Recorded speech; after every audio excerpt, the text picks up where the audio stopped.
آداب دوستوں، میں ہوں وقاص عزیز اور آپ دیکھ رہے ہیں میرا آفیشیل چینل جس میں میں آپ کو خوش آمدید کہتا ہوں۔ آج میں بات کرنے جا رہا ہوں کیپٹل ڈیولپمنٹ اتھارٹی CDA کے حوالے سے۔ CDA کے حوالے سے اگر ہم دیکھیں تو گزشتہ ایک ہفتے کے اندر جو سب سے زیادہ پاکستان میں جس ادارے کا نام آ رہا ہے وہ CDA ہے، اور سننے میں یہ آ رہا ہے، دیکھنے میں یہ آ رہا ہے کہ اسلام آباد مارگلہ کی پہاڑیوں پہ آتش زدگی کے واقعات ہو رہے ہیں اور ان پہ قابو پانے میں CDA جو ہے وہ اپنی تمام کارروائیاں کر رہا ہے۔ لیکن یہ آگ جو جنگلوں میں لگتی ہے، درختوں میں لگتی ہے، یہ تو بجھ جائے گی، لیکن ریونیو ڈپارٹمنٹ میں جو کرپشن کی، حرام خوری کی آگ لگی ہوئی ہے اسے کون بجھائے گا؟ کیا نئے آنے والے چیئرمین CDA جو کہ اب آہستہ آہستہ پرانے ہوتے جا رہے ہیں، انہوں نے CDA کے ایشوز کو ایڈریس کیا؟ کیا انہوں نے اسلام آباد کے جو مکین ہیں، جو رہائشی ہیں وفاقی دارالحکومت کے، ان کو پیش آنے والے ایشوز کو ایڈریس کیا؟ کیا انہوں نے CDA میں بیٹھے ہوئی جو کالی بھیڑے ہیں، جو حرام خور ہیں، ان کو ان کے ٹھکانے لگانے کا بندوبست کیا؟ اگر نہیں تو میں یہ کھلا ولاگ بنام چیئرمین CDA جناب رنداوا صاحب کر رہا ہوں، اور اس میں یہ چند پوائنٹس ہیں آپ کے ساتھ شیئر کر رہا ہوں۔ رنداوا صاحب، آپ ان پوائنٹس کو کراس چیک کروائیے، یہ انفارمیشن ہے، فرسٹ ہینڈ انفارمیشن ہے۔ بینگ اے جرنلسٹ میرا کام بنتا ہے کہ ایشوز کو آپ تک پہنچاؤں، ایشوز کو ہائی لائٹ کروں اور عوام کے لیے آسانی فراہم کرنے کا ایک ذریعہ بن سکوں۔ اس وقت CDA ڈائریکٹر ریونیو جو ہیں، ان کی بطور مجسٹریٹ تعیناتی کے جو CDA کو اور عوام کو جو نقصانات ہوئے ہیں، میں ان کے حوالے سے آپ کو چیزیں اپڈیٹ کر رہا ہوں۔ مجھے صرف اتنا بتا دیں رنداوا صاحب، چیئرمین CDA صاحب، کہ کیا کسی ملک میں ایسا ہو سکتا ہے کہ جو شخص چالان کرے وہی مدعی ہو، وہی جج ہو؟ میرا چالان مطلب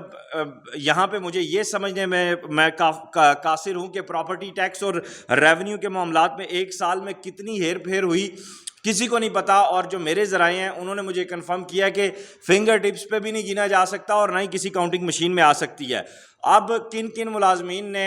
یہاں پہ ڈائریکٹر ریونیو کے فرنٹ مین کے طور پر کمرشل بلڈنگ سے، اسکول مالکان سے، رہائشی بلڈنگ مالکان سے، کالجز اور یونیورسٹیز سمیت جو دیگر عمارتیں ہیں ان میں اربوں روپے کی منتھلیاں وصول کی ہیں، اور اس میں چھوٹ بھی باقاعدہ دی گئی ہے اربوں روپے کی، اور اس میں یہ اتنا بڑا نقصان ہے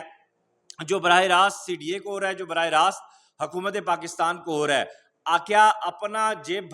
اپنا گھر چلانے کے لیے، اپنی جیب بھرنے کے لیے، اپنے آپ کو مزید تگڑا کرنے کے لیے ایک ایسی سیٹ لے لی جائے جسے آپ کی پوری زندگی بدل جائے، اور پیچھے سے بے شک عوام رلتی رہے، عوام جائے کھڈے میں، ٹھیک ہے، عوام جائے بھاڑ میں، اور ڈائریکٹر ریونیو صاحب چلے پہاڑ میں؟ اب کیا ایسا ممکن ہے کہ کرائے کے فلیٹس اور مکانوں کو ریبیٹ دے دی جائے؟ یہ ایک بالکل ہی ایسی وائٹ کالر واردات ہے جس پر مطلب کوئی بندہ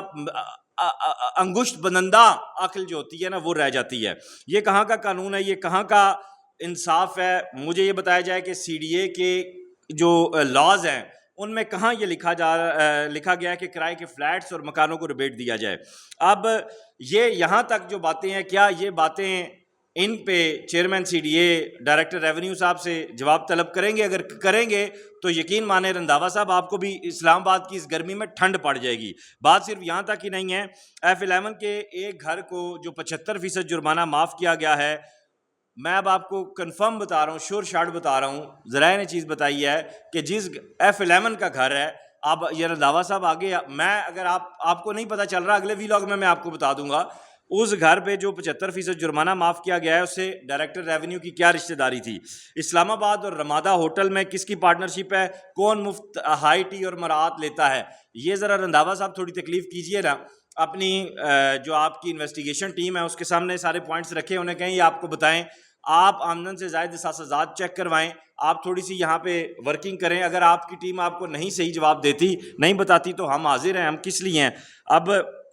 اسلام آباد اور رمادہ ہوٹل کی اگر پیمائشوں کو چیک کروایا جائے تو دیکھا جائے کہ اس سے ان کا کتنا ٹیکس بنتا ہے، CDA کے کھاتے میں کتنا جمع ہوتا ہے، تو سارا دودھ کا دودھ اور پانی کا پانی ہو جائے گا۔ پرانے NRTC بل کی رسیدیں نکلوائی جائیں اور چیک کیا جائے کہ ان میں کتنا ہیر پھیر کیا گیا ہے۔ رنداوا صاحب ٹو دی پوائنٹ میں آپ کو چیزیں شیئر کر رہا ہوں۔ انڈر انوائسنگ کی جو پریکٹس ہے وہ تو دیگر اداروں میں بھی ہوتی ہے، لیکن پراپرٹی ٹیکس میں جہاں جدید سافٹ ویئرز ہیں ان کی مدد سے ساری انوائسنگ ہو رہی ہے، سب کچھ ہو رہا ہے، تو اس میں مطلب کیوں کھاتے جو ہے وہ بنائے جا رہے ہیں کمپیوٹر کو چکمہ دینے کے لیے، اور محض معمولی سا یا کئی فیصد کم ٹیکس اکٹھا کرنا اور مخصوص لوگوں کو فائدہ دینا، یہ جو آپ کے ریونیو ڈائریکٹر ہیں ماشاءاللہ ان کا یہ وتیرہ بن چکا ہے۔ اور پھر حالیہ دنوں میں ڈائریکٹر ریونیو سے مجسٹریٹ کے اختیارات واپس لیے گئے ہیں، لیکن عدالت کیوں موجود ہے وہاں پہ؟ اور اختیارات تو واپس لے لیے گئے ہیں لیکن عوام کو نہیں پتہ،